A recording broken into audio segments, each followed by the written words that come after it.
I took her threat seriously, and also she had come to the house and been violent, punched me multiple times, kicked me, just been horrible. And this was in front of kids, in front of my mum, and things like this had happened throughout our marriage as well.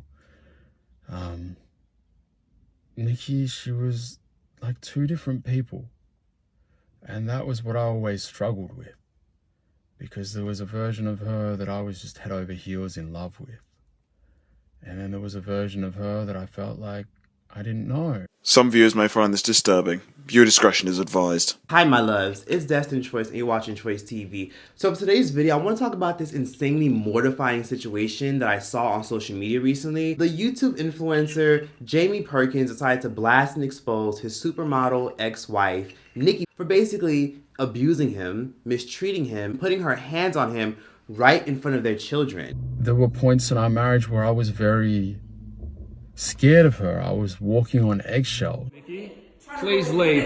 Please leave. Please leave the house, Nikki. Please leave the house. Look at you. Please leave. Please leave the house. Please leave the house. This is violence. You've got the kids in your hands. Leave the house right now. This is exactly what he wanted. Leave the house right now.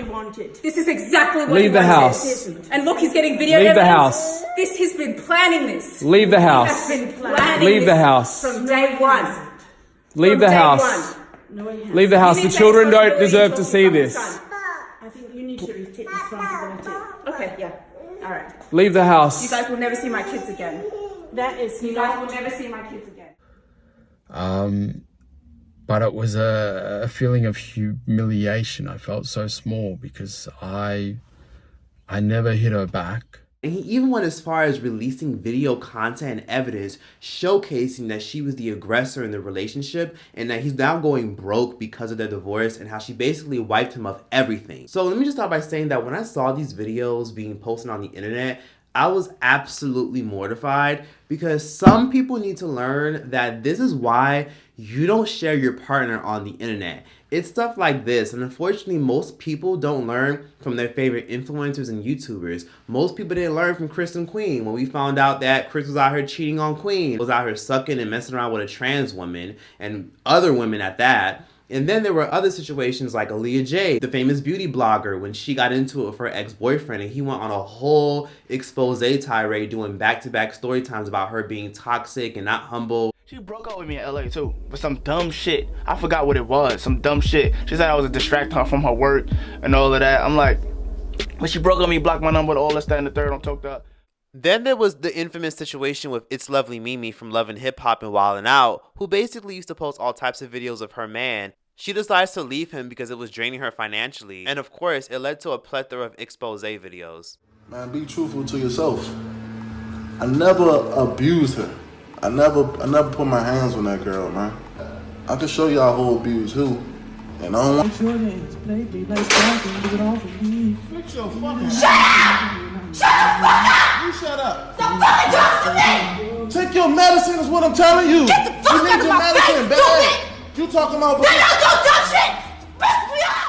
And then there was LaToya Forever and the whole Adam situation when Adam was out here blasting LaToya for being unhumble, changing for the worse, and he was out here doing interviews with Tasha K. So if you guys haven't heard, the famous YouTube couple, Jaime and Nikki, broke up roughly around 4 years ago, and basically they displayed their entire couple relationship. They were basically couple goals for a long time. Personally, I never watched them because I thought they were boring as fuck. But they eventually broke up during 2019, right before the pandemic, because they were having issues with a lot of things. They never specifically said why they broke up, but they just made it clear that they were having issues, they couldn't work it out, and they made it clear to their following back in 2019 that they had been separated for a little bit and they were finally going to go public with it. They posted just random notes on their YouTube channel making it clear that they want privacy, they don't want nobody in their business, and from there, all hell broke loose.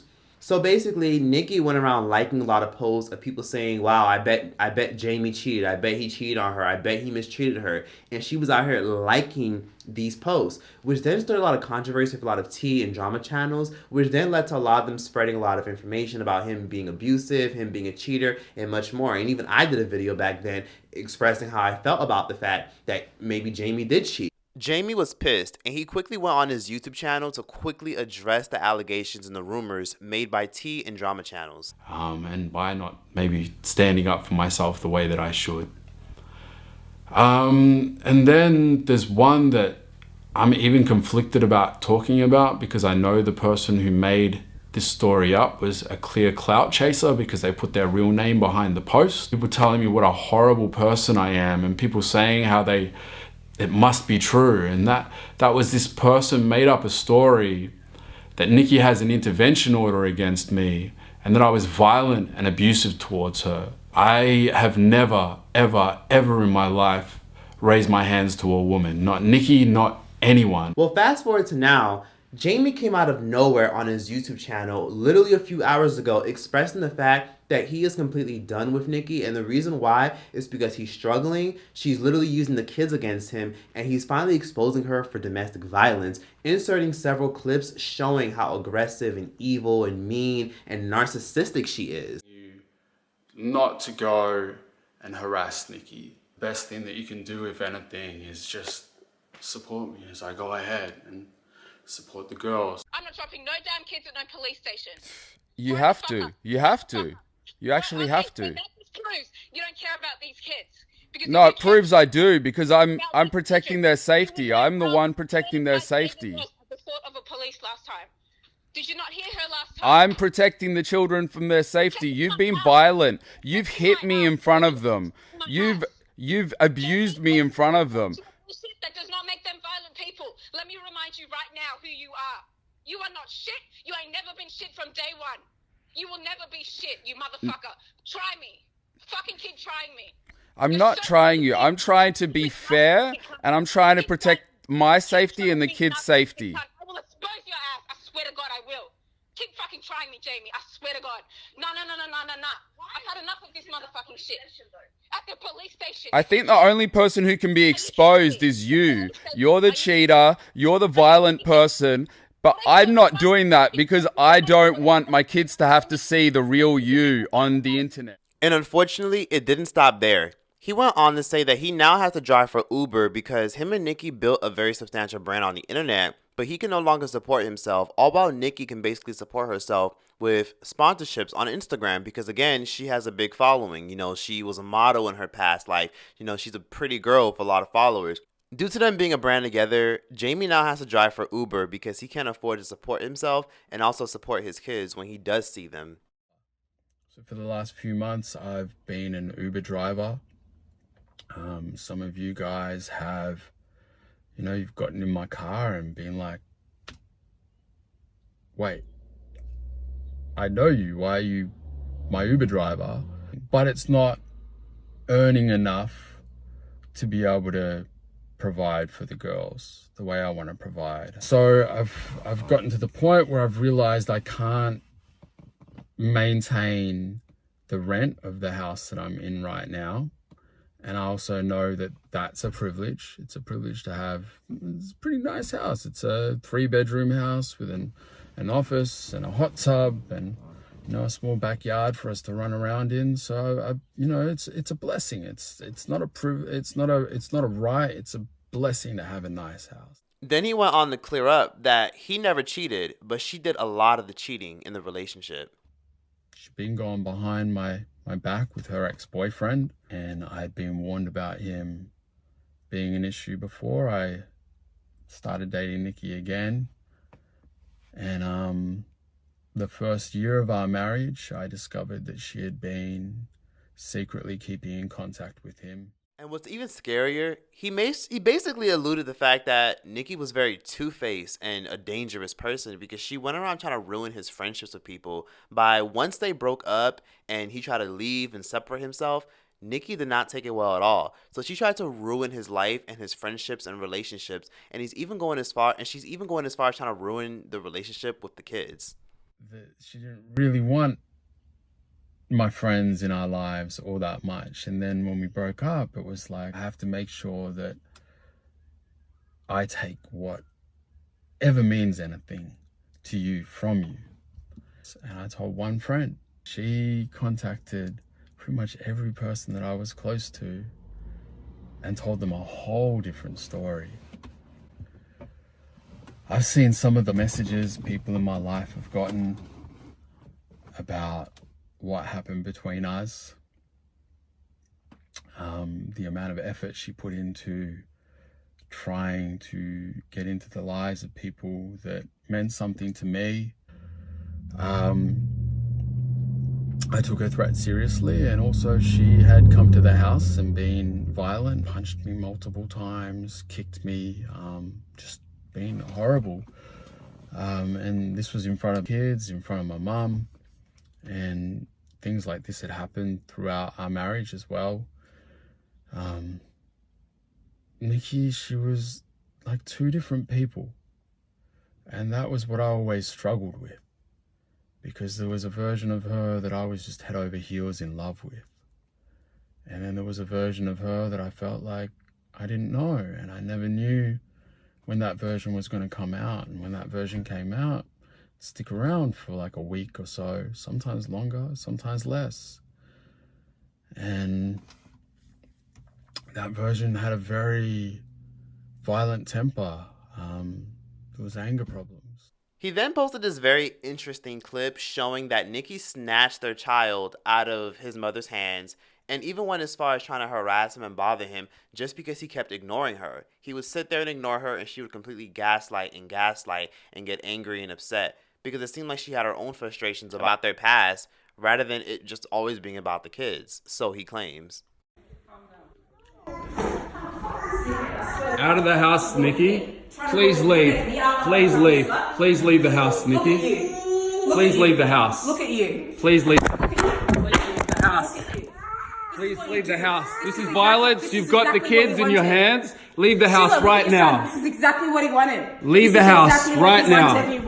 This is exactly what Leave he the wanted. house. And look, he's getting video Leave the evidence. house. This, he's been planning this. Leave the house. He has been planning Leave the this house. from day one. Leave the house. Leave the house. The children don't deserve to see this. I think you need to take responsibility. Okay, yeah. All right. Leave the house. You guys will never see my kids again.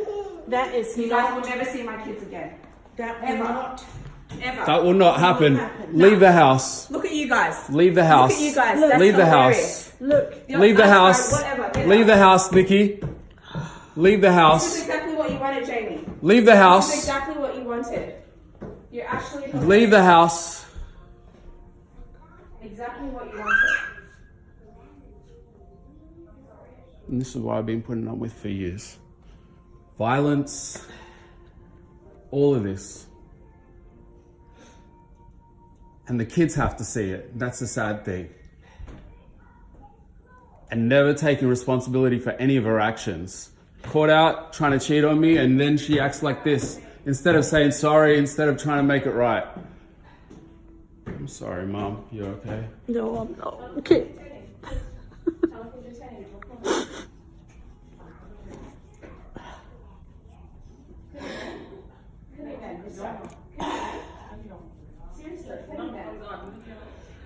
Where's your phone? I'm actually calling the police.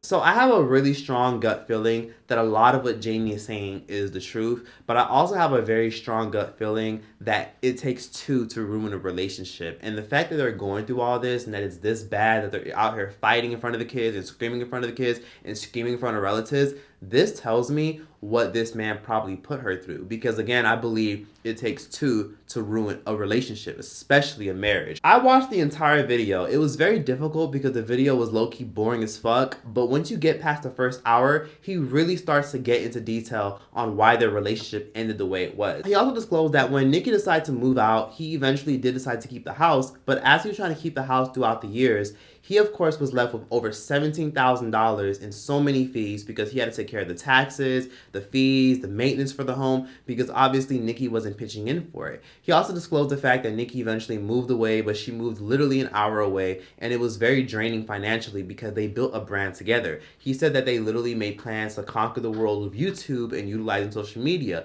monetizing their relationship and trying to make money with that. They made brand deals, they traveled the world, they made so much money together and probably made millions upon millions of dollars as a couple, because back in the day, they were huge on YouTube. They were getting tens of millions of views on YouTube. Nikki did a lot of modeling, and her sister is also a famous supermodel by the name of Thot. So her sister is very well renowned and well respected, and she's also well respected in a way as a model. But she did stop modeling due to self-sabotaging and because she just couldn't handle it anymore, and she wanted to focus more on her family and her own self-esteem. So of course, she does do some modeling, and she does have a following on Instagram of over 1 million followers, so she's able to take care of herself. If you go to her social media, you see that she has sponsorships and endorsements from many major makeup companies, fashion companies, and even Fenty Beauty. So it's very apparently clear that she's obviously able to take care of herself by using Instagram. However, Jaime ain't that cute, and he doesn't have a big following on social media with engagement like she does. And of course, she was the star of the channel, you know, she and the kids, of course, and he can't really make that much money on social media compared to her, because once they broke up, a lot of people ran to Nikki's main and personal channel, and he kept a couple channels for himself so that way he can make revenue. So he kept a channel for himself, and he was out here posting vlogs and videos, and nobody give a fuck about that shit. Just like Chris and Queen. When Chris and Queen broke up, a lot of people left his channel that he decided to keep, and they ran right over to Queen's channel to support it. Just like when Dslr and Ken broke up, a lot of people did not subscribe to Dslr and Ken. A lot of people ran to subscribe to Dslr, who got 1 million followers within like 4 months, and Ken, who literally is probably still struggling to break 500,000 followers because he doesn't really have that many fans like he thought he did. Dslr really was the bulk of that channel. And with all due respect, Ken's channel is boring as fuck. Nobody care about that shit. People subscribe for Dslr because she was the star of the show. She has a big personality. And then he has like this corny YouTube channel, this corny YouTube setup. You know, What's going on, Ken folk? Today's video is going to be something very simple, but I'm going to pretty much walk you guys through what's on my iPhone. And that was unfortunately the case for Jaime. And Jaime dealt with a lot of scrutiny because, of course, most of their fan base are women. So, of course, a lot of people are going to assume that you were the problem. And, of course, I hate the notion that a lot of times people always think that the woman is innocent, because sometimes the woman is not innocent. Sometimes both parties are just as bad, or sometimes the woman is even worse. The reason they were on these fancy flights and at these fancy restaurants all the time was because they built a brand together. So this is kind of what they got. So in a way, they kind of got what they deserve, because, you know, YouTube and social media is a stepping stool. Like, it should literally be an outlet to pursue other things, especially when you're in a relationship. You can't be out here monetizing your relationship and you're not buying a whole bunch of real estate, paying off your home. You're not out here saving your bread. You're out here getting these luxury ass, fancy ass apartments that you couldn't afford if you were by yourself. Realistically, I'm not surprised that everything is going through demise and that Jaime is struggling financially. And a piece of me thinks that he's putting this all out there because he's struggling financially and because he can't fend for himself, and he's sick of Nikki trying to ruin his life. He feels like Nikki's trying to ruin his life because she knows that he's struggling. She knows he has a lot of debt. She knows he has so much money that he probably owes to his own family because he can't fend for himself. And she also knows that he doesn't have that many friends.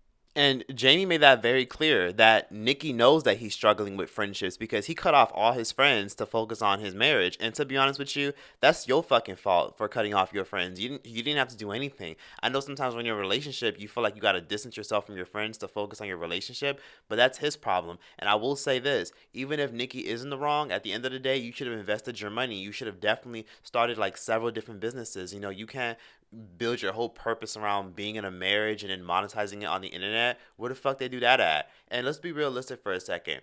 Nikki even said some really insane things on the phone. So he shows some more phone footage of Nikki saying that that's why he has no friends, and like almost as if she was thrilled that she basically ruined his life. How would you keep me from even knowing where Ava goes to kinder? Like, do you know how hard it was? That's for my own safety. I don't trust you 100%. Like, let's be real. Over the years, the only person who's ever been violent is you. Like, there's no reason for you to not trust me. Like, what have I ever done? Because you have a whole lot more to lose than me, yeah? Like, I have a whole lot more to lose than you, is what I'm saying. But there's like, nothing... you don't have family, you don't have friends, like, you're kind of depressed right now, whatever.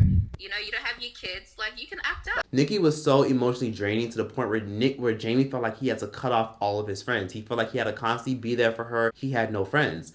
But I find it kind of odd because why is it that your ex-wife has friends? How does she have a support system she can rely on? You know, it seems like he's trying to blame her for why a lot of his life kind of went downhill and why he kind of deteriorated his own friendships. Because the first thing I do whenever someone says they have absolutely no friends, I always have to kind of look at you and side-eye you. Not because I think you were obviously toxic and problematic and did fucked up things to your friend, but because why didn't you pour into friendships? Why didn't you try to expand and have your own personal life outside of your marriage or outside of being a father? Why did you cut off all your friends once you settle down with a person? You know, friends are very important. And I feel like anytime you're with a person that wants you to get the fuck away from your friends, that is always a red flag, because who do you have to lean on when you don't have your relatives, or if you're not that close with your relatives? Who do you have to lean on? You know, you need at least 1 or 2 friends, even if your friend is probably your brother or your cousin or even your damn dog. Jamie also went on to explain how a lot of their relationship consisted of them fighting for full custody, because after she got caught cheating,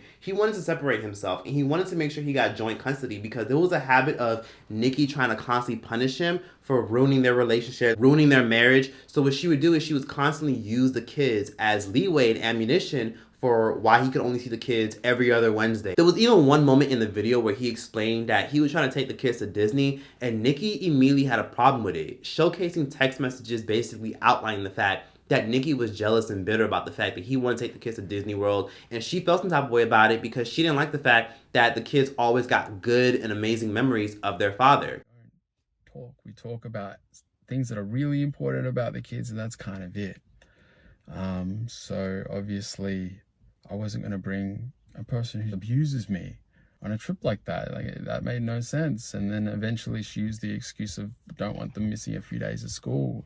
I gave her 27 days notice, and she was upset about the fact that I would get to take them to Disneyland before her, and how it's every parent's dream to do that. It wasn't like it was something that I'd planned. I'd been gifted it. She was also furious that I hadn't invited her, which we don't talk. We talk about things that are really important about the kids, and that's kind of it. So he didn't read the text messages on the screen, so I decided to. So he basically made it clear that he wanted to take the kids on Disney World on a school day. So it'd only be basically a 3-day vacation, obviously to California. And basically Nikki said in text messages, but regarding Disneyland, aren't the girls in school? And he basically stated, okay, 10 a.m. is cool. Yes, they are in school, but I think for a once-in-a-lifetime experience like this, it's worth missing a few days of school, for it's a type of experience most kids can only dream of. Then she replies saying, you jump at every opportunity to take them to fun places, leaving me with no first-time experiences. Disney is a bucket list for every parent, and you not extending an invitation is kind of petty. I don't think having the girls miss school for a theme park is okay. We do pay a large amount for their education, and it seems as if school is a second priority. Now, granted, these are her kids, and she can say what she wants, and she can say yes or no to whatever. But I do understand why Jamie was upset, because in his head, these are my kids too. Why can't I take them to Disneyland, and why do you deserve an invite? Basically, the gist of what he said is, this is a once-in-a-lifetime opportunity, and if you want to go, then you can come, but I don't think that's fair. And she also made it clear in another text message, my point is, I'm not blind to the fact that you habitually jump at every circus that comes to town, which again leaves me little to no room for a first-time experience when I choose to go out with the girls. They always say, we have already been there with dad. The girls continue to remind me they have many blessings and are very fortunate, so my answer is no. Following that, she also stated, additionally, their education shouldn't come second class, especially one which I've been forced to pay for. Which tells me that it was Jamie's idea to put her in an expensive-ass school and the kids in expensive-ass schools, and she's punishing him for it. And to be honest, this seems like more of a deeper issue than just the kids going to Disneyland. This seems like an internal issue that Nikki's battling with, because she probably hates the fact that her kids always have peace and prosperity and positivity and balance whenever they leave her home and go to his home. Now, I'm going to be realistic for a second. This particular scene kind of triggered me and rubbed me the wrong way, because in my personal thing, and I stepped back and I tried to play devil's advocate, and my perspective was this. She probably had a problem with it because y'all got to understand, for those y'all who were raised by single mothers or are single mothers, you may be able to understand this perspective. When you are a mother, You are always around your kids. I'm talking about like you can't even have a moment to think about yourself without thinking about your kid. You can't have a moment to feed yourself without also feeding your kid. So your kids are seeing the ugly sides of you. They're seeing the positive side, the upbeat side, the motherly side, the nurturing side. And they're also seeing the mean, aggressive, outwardly outlandish and mean, and, the self-sabotaging and depressed and upset mother. They're also seeing that. And sometimes that can also affect your children. So the fact that she felt some type of way that she couldn't be a part of a happy memory and she got upset because he didn't also include her in the Disney trip, so she completely shut it down, tells me that she's probably bitter that the kids see him as like the saving grace and the savior and the peace and the tranquility and the balance, all while their kids get mom all day, every day, her anger, her attitude, her up moments, her high moments, her low moments, her happy moments, and her depressed moments. So there's probably a possibility that she may have a little bit of resentment because maybe she thinks her kids enjoy being around him more than her. And she probably sees that there's a shift because look how she's acting on camera. She looks irrational and angry and upset and furious all the time. And the fact that she's doing this in front of the kids tells me that this is normal for her because he's very mellow and balanced and it's very clear that he doesn't yell. But just because he doesn't yell, that doesn't mean he also isn't toxic. Some people will try to play the whole I'm cool and chilling vibe to make it seem like they're not crazy and irrational because they want to see you be angry and crazy. So I feel like there's a strong possibility that maybe she's angry and upset and because he looks like the victim and he looks like the savior, he looks like the peacemaker to his children, all while mom is always angry and throwing stuff and screaming and yelling and cussing. So there's probably a possibility that she probably has guilt that her kids see her in this light, but see their daddy in this light. And as they start to deteriorate and have issues, Nikki did this thing where she would constantly run the people to try to like navigate and control the narrative. So if she let the crazy and off the wall one, she would run and tell people how she's the most balanced one and how he's the problem and he's a bully and he's antagonizing her to make it seem like she was the one that was the issue and the problem. And I'm going to be honest, when you see these videos, you can kind of see where he's kind of coming from. But also, it makes it very clear to me that he's not showing everything. I really want him to show more context within the videos. I want him to explain what the buildup was. He claims a lot of this happened because they were having issues and he refused to talk to her, and then it escalated into multiple fights and arguments. I want to see the full context of y'all phone conversation if you're going to share it with the world. Matter of fact, why the fuck is it even being shared on the internet anyways? Why the fuck is this even being displayed? This seems like some shit that should literally be handled in fucking divorce court or fucking custody court. This shit should literally be between a fucking like a group chat. This shouldn't even be shared on the internet. And guess what? The social media is going to be invested into it. There's going to be a moment where all this stuff is going to be public information, and a lot of us will be so invested into watching this shit outplay that a lot of us are going to be reading court records or seeing all these court records being established and posted by media outlets because they were such a big brand together. And that's why, people, you keep your fucking relationship to yourself. Because when you post someone on the internet so early on like these two did, you get results like this. Something tells me that he's putting this out there because he's sick of the fact that she's able to take care of herself, move freely in the world, and he's basically having nothing. And it's crazy because, again, Nikki was the star of the channel. Nikki had a following before she was even with this dude. You know, their following together is what made them what they are, what made them so successful. So maybe she wants to make sure that he suffers financially as much as possible because of the shit that he probably did behind her back. And seeing that there's friends in the background, family in the background, his mama in the background, her best friend or sister or mom in the background, that tells me that they're used to this. Like, they're just like numb, standing back, just chilling, because I'm sure they see stuff like this all the time. But overall, that's all I gotta say on that. I'm gonna be real. I don't even know why the fuck we're even in this group chat. Just like fucking Blueface and Krishan, and just like the whole LaToya Forever and Adam situation, just like the whole Aaliyah J and her man and Chris and Queen, and like this shit, this is why you don't share your partner on the internet, because it always comes up unnecessary drama and stress. Because when you showcase your partner on the internet and people don't see your partner no more, people gonna always put pieces together and try to figure out what's going on. That's why you always keep certain things to yourself if you're not okay in the long run with people having an opinion. But overall, please be sure to like, comment, subscribe. Give your thoughts in the opinions in the comment section down below. Let me know what you guys thought about this overall video. And yeah, that's that. Troyce out this bitch. Tomorrow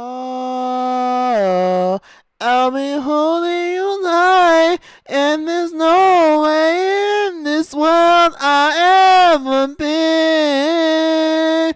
with you in my arms, and you in my arms, you and me. I just can't dreaming of you.